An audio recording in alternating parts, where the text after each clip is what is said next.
India next ఛానల్కు మరి ఈరోజు మేము హాజరై మాతోటి మాట్లాడటానికి అవకాశం ఇచ్చినందుకు కొత్తగా వచ్చినటువంటి ఛానల్ నిజంగా సామాజిక ఆర్థిక రాజకీయ అన్ని రంగాల్లో ఉన్నటువంటి అంశాలను సమాజానికి తెలియజేయడానికి వచ్చినందుకు నిజంగా వారికి వెల్కమ్ తెలియజేస్తున్నాం.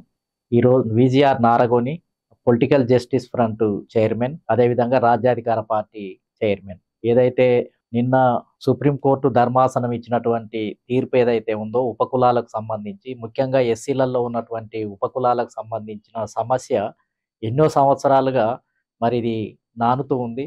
ముఖ్యంగా ఉమ్మడి ఆంధ్రప్రదేశ్లో నుండి అదేవిధంగా ఇతర సౌత్ ఇండియాలో ఉన్నటువంటి కొన్ని రాష్ట్రాల్లో కర్ణాటక, తమిళనాడు, అదేవిధంగా పంజాబ్, ఈ రాష్ట్రాల్లో ఈ సమస్య మీద ఎస్సీలలోనే మరి కొన్ని కులాలకు బాగా న్యాయం జరుగుతుంది, లబ్ధి పొందుతున్నాయి, కొన్ని కులాలకు నష్టం జరుగుతుంది అనే వాదనతోటి మరి ఈ ఉద్యమం ప్రారంభం కావటం జరిగింది.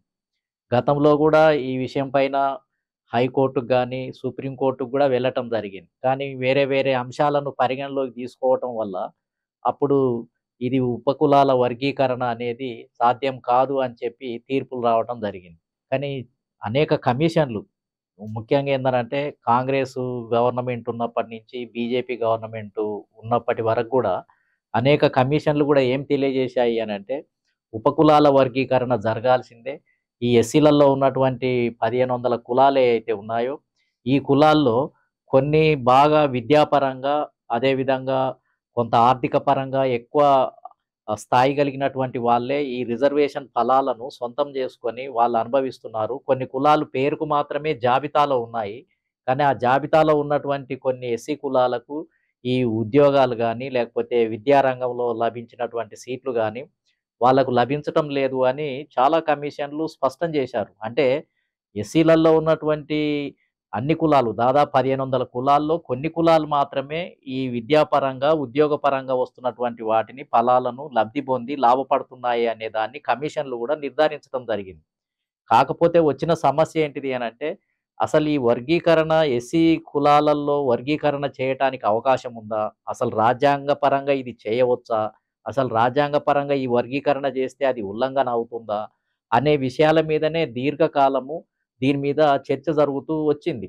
కాబట్టి కొన్ని జడ్జిమెంట్లు చిన్నయ్య ఇచ్చినటువంటి పిటిషన్ వల్ల ఇచ్చినటువంటి ఇది ఏదైతే జడ్జిమెంట్ ఉందో అది అసలు ఇది ఈ ఉపకులాల వర్గీకరణ చేయటం అనేది అది రాజ్యాంగపరంగా సరైనది కాదు, విరుద్ధము అనే ఒక జడ్జిమెంటు ఒకటి రావటం జరిగింది.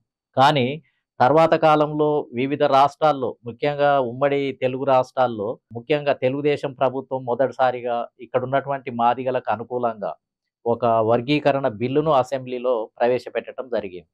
ఆ తర్వాత కాంగ్రెస్ ప్రవేశపెట్టింది. ఇంకా అదేవిధంగా బీఆర్ఎస్ ప్రభుత్వం ప్రవేశపెట్టింది. కొన్ని రాష్ట్రాలు కూడా దీనికి అనుకూలంగా, అంటే ప్రజల మన్ననను పొందటానికి నిజమే ఈ సమస్య అన్ని వర్గాలు ఎస్సీలలో ఉన్న అన్ని ఉపకులాలు లాభం పడాలి కానీ 2, 3 కులాలే లాభపడటం సరైంది కాదు అని తీర్మానాలు చేసి సెంట్రల్ గవర్నమెంట్‌కు పంపించడం జరిగింది.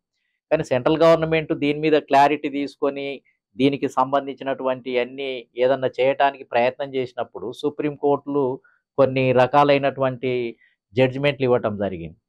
కానీ ఓవరాల్‌గా గనక చూసినట్లయితే ఒకసారి ఎప్పుడో 1950లో జరిగినటువంటి రాజ్యాంగం ఏర్పడితే అప్పుడున్నటువంటి పరిస్థితులను బట్టి అప్పుడు గుండుగుత్తగా ఈ అంటరాని కులాలు 1500 కులాలు ఉన్నాయి. కాబట్టి వీళ్ళకి ఇన్ని ఉద్యోగాల్లో ఉంటే వాళ్ళు పోటీ పడతారు, ఆ ఉద్యోగాలలో షేర్ చేసుకుంటారు అని జనరల్‌గా అప్పుడున్న వాతావరణాన్ని పెట్టడం జరిగింది. కానీ పరిస్థితులు మారుతూ ఉన్నాయి. ఇప్పుడు 77 సంవత్సరాలు జరిగింది స్వాతంత్రం వచ్చి.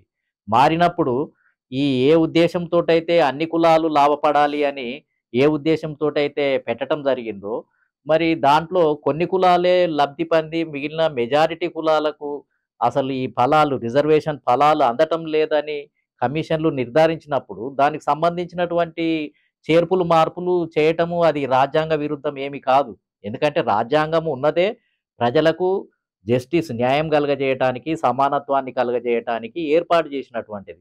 కొన్ని కులాలు మాకు అన్యాయం జరిగింది, మాకు సరియైన ఉద్యోగాలు లభించటం లేదు అని ఒక మళ్ళీ వాళ్ళకు సంబంధించినటువంటి సమస్యను కోర్టుల ముందు ఉంచినప్పుడు కోర్టులు వాటిని తీవ్రంగానే పరిగణించాలి. దానికి సంబంధించిన చర్చ చేయాలి. కమిషన్లు కూడా నిర్ధారించినాయి కాబట్టి వాళ్లకు నిజంగానే న్యాయం చేసే విధంగా రాజ్యాంగంలో కూడా సవరణలు చేయటంలో తప్పు లేదు. ఎందుకంటే రాజ్యాంగం ఉన్నదే ప్రజల కోసం. మెజారిటీ ప్రజలకు న్యాయము, సమానత్వము అనే ఒక సూత్రాన్ని ఆధారంగా చేసుకొని ఏర్పడినటువంటిది. కాబట్టి ఎట్టకేలకేంటిది అనంటే కేంద్ర ప్రభుత్వము ఏదైతే మోడీ గారు ఈ మధ్య కాలంలో తెలంగాణలో జరిగినటువంటి ఒక పెద్ద బహిరంగ సభలో ఈ మందకృష్ణ మాదిగ ఎంఆర్‌పీఎస్ అధ్యక్షుడు ఎవరైతే కృష్ణమాదిగ గారున్నారో వారు కలిసి మరి అనేక సందర్భాల్లో అసలు కృష్ణమాదిగ గారు అంతకుముందు ప్రతి వారిని కలిపి కలవటం జరిగింది. కేసీఆర్‌ను ముఖ్యమంత్రిగా ఉన్నప్పుడు, చంద్రబాబు నాయుడు ముఖ్యమంత్రి ఉన్నప్పుడు, రాజశేఖర్ రెడ్డి గారు ముఖ్యమంత్రి ఉన్నప్పుడు నిరంతరము ఒత్తిడి తీసుకొచ్చే పోరాటం చేస్తూనే ఉన్నారు. కానీ అందులో ఇక్కడున్నటువంటి కొన్ని కులాలేందనంటే దానికి అడ్డుపడి రిజర్వేషన్‌ల వర్గీకరణ అనేది రాజ్యాంగ ఉల్లంఘన, రాజ్యాంగానికి వ్యతిరేకము అని దానికి ప్రతిగా కౌంటర్‌గా వాళ్ళు ఆందోళన చేయటం జరిగింది. కాబట్టి దీని దృష్ట్యా మరి కేంద్ర ప్రభుత్వం కూడా సీరియస్‌గా దీన్ని పరిగణించి కేంద్రం ఒక సిఫారసు చేసింది సుప్రీం కోర్టుకు ఏదైతే న్యాయశాఖ మంత్రి ద్వారా ఈ వర్గీకరణ జరిగితే మేము అనుకూలమే. ఎందుకంటే దీనివల్ల మెజారిటీ ప్రజలకు లాభం కలుగుతుంది అనే ఒక సూచనను కూడా ధర్మాసనానికి ఇవ్వటం జరిగింది. అది కూడా ఇప్పుడు ఈ ఇచ్చిన తీర్పులలో అది కూడా ఒక ప్రధానమైనటువంటి అంశంగా పరిగణలోకి తీసుకున్నట్టుగా కనిపిస్తుంది. నిజంగా ఇంత తీవ్రంగా చర్చ జరుగుతుందని కూడా నేను అనుకోను. ఎందుకంటే నేను ఒక ఉద్యమకారునిగా ఎస్సీ, ఎస్టీ, బీసీ మైనారిటీల పక్షాన గత 40, 45 సంవత్సరాల నుంచి పోరాటం చేసే వ్యక్తిగా బడుగు బలహీన వర్గాలకు రాజ్యాంగపరంగా ఎలాంటి లాభాలున్నాయి, దానివల్ల ఎంతవరకు ఫలితాలొచ్చాయి అనే విషయాల మీద మేము అనేక ఉద్యమాలు చేసినటువంటి వ్యక్తులంగా నిన్న జరిగినటువంటి 7 సభ్యుల ధర్మాసనం ఏదైతే ఉందో, దాంట్లో ఏదైతే చర్చ జరిగిందో, ఆ అంశాలు ఇంకా పూర్తిగా రావాల్సినటువంటి అవసరం ఉంది. కానీ ప్రాథమికంగా కొన్ని అంశాలు ఇప్పుడు బయటకొచ్చాయి. వాటిని గనక చూస్తే చాలా నిజంగా లోతుగా మంచి చర్చ జరిగింది. మంచి నిర్ణయం చేశారు అనే అవగాహన మాకొచ్చింది. ఎందుకంటే దాంట్లో జస్టిస్ గవాయి గారు 2 అంశాలు ప్రధానంగా చెప్పటము అనేది విశేషం. ఆయన గూడా నేననుకుంటాను బడుగు బలహీన వర్గాలకు సంబంధించినటువంటి వ్యక్తే. ఆయనే స్పష్టంగా ఏం చెప్పాడు అనంటే, ఈ రిజర్వేషన్ ఫలాలను వర్గీకరించడం ద్వారా ఎక్కువ మందికి ఉపయోగపడుతుంది. ఇది నష్టమేం గాదు. ఇది సమానత్వ సూత్రానికి విరుద్ధం కాదు. వర్గీకరణ అనేది ఇంకా ఇంతకుముందు పొందనటువంటి కులాలకు గూడా చేరువలోకి వెళ్ళటానికి అవకాశం ఉంది. కాబట్టి వర్గీకరణ అనేది ఎసెన్షియల్ అనేది అది సపోర్ట్ చేయటం జరిగిందాయన. ఇంకొక అంశం ఏంటిది అనంటే క్రిమిలేయర్ అంశాన్ని గూడా వాళ్ళు మెన్షన్ చేయటం జరిగింది. ఎస్సీలలో కొన్ని కులాలు, కొన్ని కుటుంబాలు ఐఏఎస్‌లుగా అవుతున్నారు. తండ్రులయ్యారు ఐఏఎస్‌లుగా. మళ్ళీ కొడుకులు గూడా ఐఏఎస్‌లయ్యారు, ఐపీఎస్‌లయ్యారు. ఆ విధంగా కొన్ని కుటుంబాల పరంపర దేశంలో చాలా కుటుంబాలు మా దృష్టిలో మాకు తెలిసిన కుటుంబాలే ఈ 2 తెలుగు రాష్ట్రాల్లో 30, 40 కుటుంబాలు ఐఏఎస్ పిల్లలు, మళ్ళా వాళ్ళ పిల్లలు గూడా మూడో తరం గూడా పొందినటువంటి వాళ్ళు కనిపిస్తున్నారు. ఈ గవాయి గారు చేసినటువంటి సూచన ఏదైతే ఉందో గవాయే గాదు. గవాయి గారు చేసినటువంటి సూచనను మిగిలిన ముగ్గురు సభ్యులు సపోర్ట్ చేయటం జరిగింది. 7గురిలో ఈ క్రిమిలేయర్ బీసీ రిజర్వేషన్‌లలో క్రిమిలేయర్ ఏ విధంగానైతే పెడితే దానివల్ల ఫలితాలొస్తున్నాయో, ఈ ఎస్సీ సమాజం, ఎస్టీ సమాజంలో గూడా క్రిమిలేయర్‌ను పెట్టటం వల్ల ఉపయోగం ఉంటుంది అని ఈ దాంట్లో చర్చ జరిగినప్పుడు 4 సభ్యులు దీనికి అనుకూలంగా మాట్లాడటం జరిగింది. కాబట్టి ఇది మొదటి తరానికి, రెండో తరానికి ఎండ్ చేస్తారా?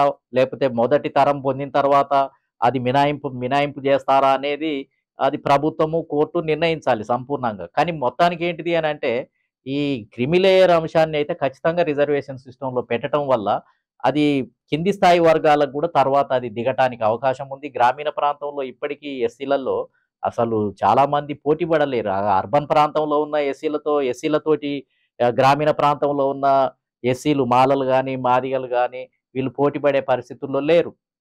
అట్లాంటప్పుడు ఖచ్చితంగా అది వారికి లాభం కలిగే అంశం ఉంది.